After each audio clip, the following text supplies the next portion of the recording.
પણ જુઓ એક પોઝિટિવ કામકાજ જોવા મળતું દેખાઈ રહ્યું છે. ઓરોબિંદો ફાર્મા ખાસ કરીને સબસિડરી કંપની જે છે ક્યુરાટેક્યુ બાયોલોજિક્સને ખાસ કરીને નવી દવા, ખાસ કરીને કેન્સરની સારવાર માટેની નવી દવા માટે માર્કેટિંગ ઓથોરાઇઝેશન મળ્યું છે, એને કારણે એક અપસાઇડ બનતી દેખાઈ રહી છે. અહીંયા પણ ફાર્મા સેક્ટર માટે હવે કઈ રીતે ધ્યાન રાખી રહ્યા છો?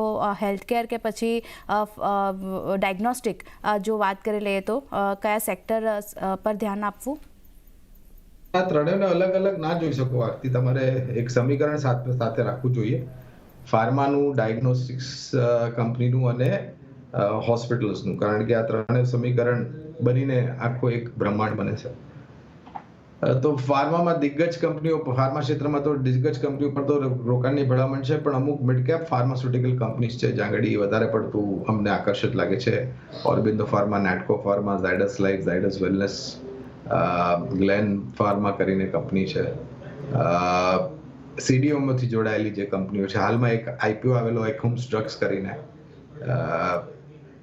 આ કંપની પર બી આઈપીઓ નોટ દ્વારા લાંબા ગાળે રોકાણની ભલામણ અમે કરેલી. આ એક કંપની એકમ ડ્રગ્સ બહુ જ મોટો પ્લેયર છે સીડીએમઓમાં, અને આ એક બહુ જ મોટી ઓપોર્ચ્યુનિટી છે. ડાયગ્નોસ્ટિકમાં ડોક્ટર લાલ પેથલેબ્સ ગમે છે.